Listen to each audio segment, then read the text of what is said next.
these different organizations. BlueRockwell.com, I do a lot of writing for, and the Mises Institute down in Auburn, Alabama. Very prolific, very well organized system for publication of books. I've had a couple of mine published down there, one of which I wrote in case any of you at least look at it, which you can pick up online. You can go online and read the whole thing there. So I see the world becoming more decentralized, and I'm terribly optimistic. You know, I don't know how you couldn't be optimistic when you got Ernie out there.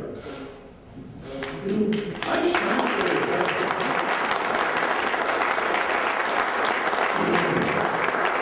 I'm not blowing smoke up your family, right? But you know, if we had 100 Ernies spread over the country, and 100 Marks to defend them in their pursuits are. This has been over a long time ago. I've been voting. Anyway, presentation I've been assigned, and I'm sorry, I just had to get into that. It has to do with the question of property, a radical approach to property, why your parents and teachers and friends and all institutions always got it wrong. And the way I teach property at my law school I teach at, is I teach it it's not a course about things. It's not a course about my relationship to things. You know, we say, well, I own a house, I own a car, I own a dog, I own whatever it may be. It's not my relationship to a car or with a car. In fact, it's something to think about. It's really kind of goofy, isn't it? I'm having a relationship with my car. Woo! Is that, you know, I told you whatever, Plymouth. No, I don't know. It's not that. If you have a car, the property question becomes not one of your relationship to your car, but your relationship to me regarding your car. In other words, that between the two of us, who gets to make decisions about your car? And this is what social questions always come down to. Every political or social issue that we have in the world, I say every because at some point somebody's going to say, well, what about that? I'm not talking about personal ones. You got a health problem or something like that, that's one thing. But every social question, in politics, in society, getting along in a neighborhood or in a workplace or something, always comes down to a property question. Everything we have to build on property. Even our political definitions.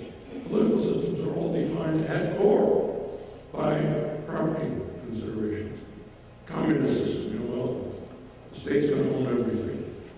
Less ambitious socialist system, well, it is on the major means of production, factories and mines and railroads and so forth.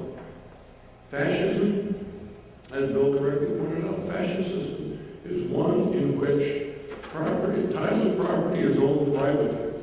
The control is exercised by the state. That's not a definition you and I made up. Look it up in the dictionary. Sometimes you have to look to the fourth or fifth or sixth definition. But you'll eventually find fascism is a system in which title of property is privately owned, control is exercised by the state.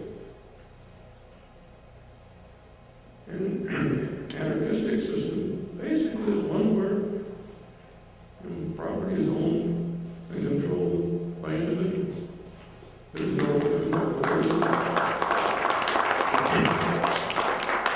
coercive mechanism there.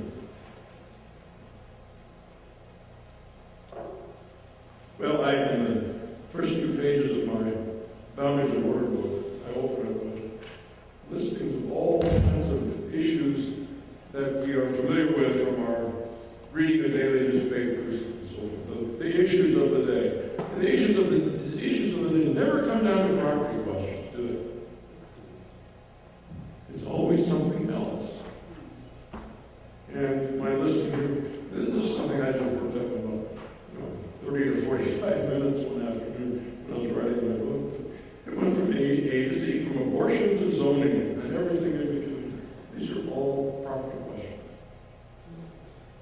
But instead, we treat, say, the abortion issue. Well, that's a women's rights issue. No, it isn't. It's the Dred Scott case all over again. It's a slavery question. Is the unborn child a self-owning being, or is the unborn child an extension of the person, an extension of the body of the mother? Was Dred Scott a self-owning person, or was Dred Scott the property of his master? Here we go on and on, right? The areas of crime that Mark is very familiar with. The distinction between victimizing crime and victimless crime comes down to the question of, was there a property trespass? A victimizing crime always has a property trespass. To your person, I'm beginning with the assumption, we'll get back into this a little bit later on, beginning with the assumption that you are a self-owning person. That's where it all starts. And so an act of murder, rape, robbery, arson, theft, whatever you want to call it, battery, whatever that involves a trespass to some property interest of yours, becomes a victimizing crime. The victimless crimes are those for which there's no property violation. Prostitution, drug use, gambling, whatever else falls short of some intrusion on the property boundaries of another person. On and on and on. The environmental questions. We have an environmental problem here. This pollution what is pollution? It's harming the environment. No, it isn't. Pollution question involves trespasses to other people's interests. Someone dumping smoke out into the atmosphere, smoke comes down on someone else's house, into their lungs, whatever. It's committing a property trespass. People who dump toxic waste out onto the ground are committing property trespass. Stuff gets into the water system, gets into the groundwater. You dump it into a river or to a lake someplace, and let people swim in it or fish in it, eat the fish that come. You all remember the story from The Simpsons of Blinky? Was that the fish that nobody would eat because it only had 3 eyes and whatever? We disguise all of these questions that would otherwise be property trespass questions as though there's something else. Women's rights problems, children's rights problems,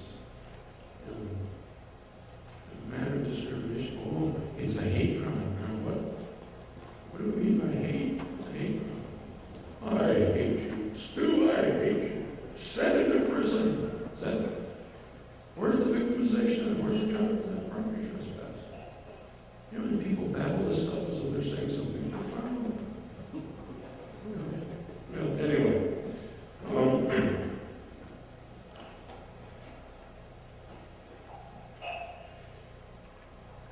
The concept of private property, liberty in a free market, these three elements, all combined into saying essentially the same thing. A free market, condition of liberty, respect for the inviolability of private property are all, not just that they're interconnected, there's 3 different ways of talking about the same thing. What is a free market? A system in which people who are owners, either of other resources or their own energies or whatever, enter into contracts with other owners. The legal commentator, 19th century variety, William Blackstone, once defined a contract. A contract is an agreement by 2 or more persons to exchange claims to ownership. Don't think of any contract you've ever entered into. It's always been for the purpose of exchange exchanging a claim for something you own for something somebody else has. And you're going to give up your claim of ownership to some money, the other person is going to give up their claim of ownership to their car, their house, whatever it is you're purchasing. The concept of liberty. The notion of liberty is nothing more than the opportunity of exercising decision-making control over your own person. And again, we're going back to the assumption that you are a self-owning being that I trust. I'm going to have a really harsh debate on that. You're right, Preston. I think it's probably agreement there. But if you are, what does it mean to be a self-owning person? Well, it means mainly that you have the opportunity of taking action to further your existence, to further your life, to fulfill it, to sustain it, in whatever way becomes meaningful to you. But to do it within the confines of whatever it is you own. One of the blackboard eraser machine, well, I'll find something else. One of the things I do with my students is to develop the proposition, which I firmly believe in. As the property owner, I have the right to do absolutely anything with what I own. Anything. No limitation. None of this, well, as long as it's provided or on the condition of. None of that stuff. If it's mine, I can do whatever on earth I want to do with it. Well, Stu, you've got that nice plate glass window in the front of your house.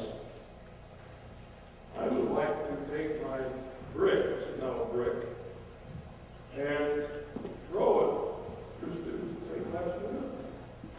Does the principle that I enunciated allow me to do that? Don't talk about it legally, don't talk about it on the condition that, no.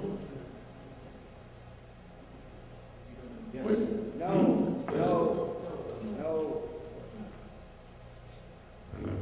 And you're not the chair now, I know what's happening. No, I couldn't. What was my principle? I could do anything I want with my property. Is that really my property?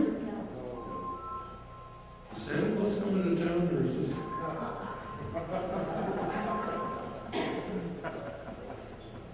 No, so if I want to throw this brick through Stu's window, what do? I enter into a contract with you. Stu, I'm making a film. It's going to be all about something happening. Part of the film is I want to throw a brick through your plate glass window. And your plate glass window is as nice a plate glass window for my film as I can imagine. Will you let me do so? And he said, well, for how much? And we agreed on the price. At that point, I throw the brick through the plate glass window. Have I committed a trespass? Have I violated any property interest of his? No, I have acquired property interest. I now own, as part of my property interest, I now own the right to throw a brick through his window. You see that? I mean, it's not playing with words. It's not saying something cute or tricky or something like that. It tells us something about the nature of what it is that we own.